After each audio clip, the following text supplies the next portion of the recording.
नमस्कार दोस्तों, बात भगवान राम के जन्म से पहले की है, जब भील आदिवासी कबीले के मुखिया अज के घर बेटी पैदा हुई थी। उसका एक नाम श्रमणा और दूसरा नाम शबरी रखा गया। शबरी की मां इंदुमती उसे खूब प्यार करती थी। बचपन से ही शबरी पशु पक्षियों की भाषा समझकर उनसे बातें करती और जब शबरी की मां उसे देखती तो कुछ समझ नहीं पाती थी। कुछ समय बाद एक पंडित ने शबरी के परिवार को बताया कि वो आगे चलकर सन्यासी बन सकती है। इस बात का पता चलते ही शबरी के पिता ने उसका रिश्ता तय कर दिया। जैसे ही शादी का दिन नजदीक आया, शबरी के घर वालों ने खूब सारी बकरियां और अन्य जानवर घर के पास लाकर बांध दिए। एक दिन शबरी का माम जब उसके बाल बना रही थी तो उसने मां से पूछा, इतने सारे जानवर हमारे घर क्यों लाए गए हैं? मां ने जवाब दिया, बेटी, तुम्हारा विवाह होने वाला है, इसीलिए हम लोगों ने इनका इंतजाम बलि के लिए किया है। तुम्हारी शादी के दिन ही बलि प्रथा होगी और फिर इनसे स्वादिष्ट भोजन बनाकर सबको परोसा जाएगा। यह सब सुनकर शबरी दुखी हो गई।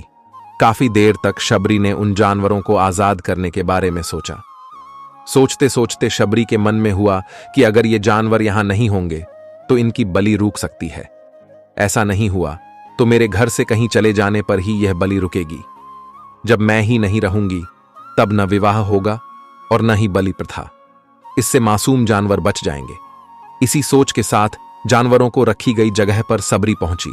उसने सोचा कि उन्हें खोल देती हूं, लेकिन वो ऐसा नहीं कर पाई। उसके बाद शबरी जंगल की तरफ भागने लगी। भागते भागते शबरी ऋषिमुख पर्वत पहुंच गई। वहां करीब 10,000 आर्षी रहा करते थे। शबरी को लगा कि वो भी इसी जंगल में किसी तरह आर्षी मुनियों की सेवा करके अपना जीवन जी लेगी। वो चुपचाप उसी जंगल में एक हिस्से में किसी तरह से रहने लगी। शबरी रोजाना आर्षी मुनियों की झोपड़ी के आगे झाड़ू लगाती और हवन के लिए लकड़ियां भी लाकर रख देती। आर्षी मुनियों को समझ नहीं आ रहा था कि जंगल में उनके काम अपने आप कैसे हो रहे हैं। एक दिन शबरी को किसी आर्षी ने देख लिया। उसे देखते ही उसका परिचय पूछा। जैसे ही शबरी ने बताया कि वो भील आदिवासी परिवार से संबंध रखती है तो उसे आर्षियों ने खूब डांट लगाई। शबरी को इस बात का बिल्कुल भी पता नहीं था कि उसकी जाति छोटी है और उसे आर्षियों द्वारा जाति की वजह अपमान सहन करना पड़ेगा। इतना सब होने के बाद भी शबरी हर ऋषि मुनि के दरवाजे पहुंचती और उनके आंगन में झाड़ू लगाकर उनसे गुरु दीक्षा देने के लिए कहती। हर कोई शबरी को उसकी जाति की वजह से अपने आश्रम से भगा देता था। कहानी अच्छी लगे तो लाइक, शेयर और कमेंट में जय श्री राम जरूर लिखें और चैनल को सब्सक्राइब करें। ऐसा होते होते काफी समय बीत गया। उसके बाद शबरी मतंग ऋषि की कुटिया में पहुंची। वहां पहुंचकर मतंग ऋषि को शबरी ने बताया कि वो उनसे गुरु दीक्षा लेना चाहती है।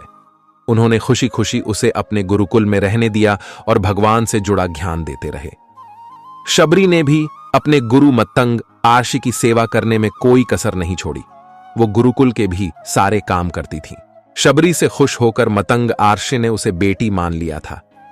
समय के साथ मतंग आर्षी का शरीर बूढ़ा हो गया। उन्होंने एक दिन शबरी को अपने पास बुलाया और कहा, बेटी, मैं अपना देह त्यागना चाह रहा हूं। बहुत साल हो गए इस शरीर में रहते रहते। शबरी ने दुखी मन से कहा, आपके ही सहारे मैं इस जंगल में रह पाई हूँ। आप ही चले जाएंगे तो मैं जीकर क्या करूंगी? आप अपने संग मुझे भी ले जाइए, मैं भी देह त्याग दूंगी। मतंग आर्षी ने जवाब दिया, बेटी, तुम्हें चिंता करने की जरूरत नहीं है। राम तुम्हारी चिंता करेंगे और ध्यान भी रखेंगे।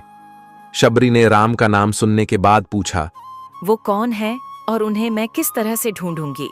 मंतग ऋषि ने बताया, राम कोई और नहीं भगवान है। वो तुम्हें सारे अच्छे कर्मों का फल देंगे। तुम्हें उन्हें ढूंढने की कोई जरूरत नहीं है। वो एक दिन खुद तुम्हें खोजते हुए इस कुटिया में आएंगे और तुम्हें उनके हाथों ही मोक्ष मिलेगा। तब तक तुम इसी आश्रम में रहो। इतना कहते ही मंतग ऋषि ने अपना शरीर त्याग दिया। शबरी के मन में मंतग आर्षी के जाने के बाद से एक ही बात थी कि भगवान राम स्वयं उससे मिलने आएंगे। वो रोज भगवान राम से मिलने के लिए बाग से अच्छे अच्छे फूल लाकर पूरा आश्रम सजाती और भगवान के लिए बेर तोड़कर लाती। भगवान के लिए बेर चुनते हुए शबरी उन्हें छक लेती थी ताकि भगवान वो सिर्फ मीठे बेर ही दे। रोजाना शबरी इसी तरह भगवान के दर्शन की आस में फूल और बेर इकट्ठा करती रहती थी। इसी तरह इंतजार में कई साल बीत गए। शबरी का शरीर एकदम वृद्ध हो गया। एक दिन आश्रम के पास के ही तालाब में शबरी पानी लेने के लिए गई। तभी पास के ही एक आरशी ने उसे अछूत कहते हुए वहां से भागने के लिए कहा और एक पत्थर मार दिया। वो पत्थर जब शबरी को लगा तो उसे चोट लगी और खून बहने लगा। बहते हुए खून की एक बूंद उसी तालाब के पानी में गिर गई। तभी पूरा तालाब का पानी खून में बदल गया।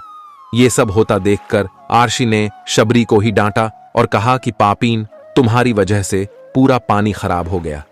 रोज आरशी उस पानी को साफ करने के लिए अपनी कई तरह की विद्याओं का इस्तेमाल करते। कई सारे जतन करने के बाद भी कुछ नहीं हुआ। फिर उन्होंने गंगा जैसी कई पवित्र नदियों का जल भी उस तालाब में डाला।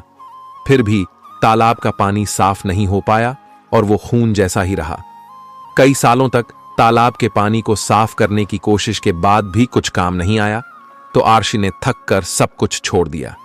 इस घटना के कई सालों के बाद भगवान राम अपनी पत्नी सीता के हरण के बाद उन्हें ढूंढते हुए उसी तालाब के पास पहुंचे। आरशी मुनियों ने उन्हें पहचान लिया। भगवान को वहां देखकर ऋषियों ने तालाब का पानी साफ करने के लिए भगवान को अपने पैर उसमें डालने के लिए कहा, लेकिन पानी जैसे का तैसा ही था। आरशी मुनियों ने भगवान से भी कई अन्य जतन करवाए, लेकिन वो पानी जस का तस खून जैसा ही रहा। तब भगवान ने ऋषियों से पानी के रक्त में बदलने की कहानी पूछी। तब आरशी ने शबरी को पत्थर मारने वाली सारी बात बता दी। उसके बाद कहा कि वो महिला ही अपवित्र है, छोटी जात की है, इसलिए ये सब हुआ है। उसी वक्त भगवान राम ने कहा, ये सब आप लोगों के खराब वचनों से हुआ है। शबरी को इस तरह के शब्द बोलकर आप लोगों ने उसे नहीं बल्कि मेरे दिल को घायल किया है। इसी घायल दिल के रक्त का प्रतीक यह तालाब का लाल पानी है। आगे भगवान राम बोले, कहाँ हैं वो माएं, मैं उनसे मिलना चाहता हूं। तब तक शबरी उसी तालाब के पास पहुंच जाती है। इस दौरान शबरी के पैर को ठोकर लगती है और कुछ घूल उस तालाब में गिर जाती है। तभी सारा पानी साफ हो जाता है। भगवान सबसे कहते हैं कि देखिए, आप लोगों ने क्या कुछ नहीं किया, लेकिन पानी साफ नहीं हो पाया। अभी सिर्फ इनके पैर की थोड़ी सी धूल ने ही तालाब का पानी साफ कर दिया। भगवान राम को शबरी पहचान चुकी थीं। उन्हें प्रणाम करके शबरी ने कहा, भगवान, आप मेरे साथ कुटिया में चलिए। भगवान भी खुशी खुशी शबरी के साथ चल पड़े। फूलों से शबरी ने भगवान राम का स्वागत किया। वो सीधे बेर तोड़ने के लिए भाग गईं और छक छक कर उनके लिए बेर लेकर आई। उन्होंने बड़े ही प्यार से भगवान राम और उनके भाई लक्ष्मण को बेर दिए। भगवान राम ने भी उतने ही प्यार से उन बेर को खाना शुरू किया। तभी बेर देखकर मुंह बनाते हुए लक्ष्मण ने कहा, भैया, ये बेर झूठे हैं, इन्हें आप कैसे खा सकते हैं? भगवान ने जवाब दिया, लक्ष्मण, ये झूठे नहीं बल्कि बहुत मीठे हैं। शबरी माई हम सब के लिए ये बहुत प्यार से तोड़ कर लाई हैं। इतना कहकर भगवान राम प्यार से उन बेर को खाने लगे। भगवान ने जाते हुए शबरी माई से कहा, आप मुझसे जो चाहे वो मांग सकती हैं। शबरी ने उन्हें कहा, मतंग ऋषि के कहने पर मैं आज तक सिर्फ आपके दर्शन करने के लिए जी रही थी। अब आप मुझे मोक्ष प्रदान कीजिए।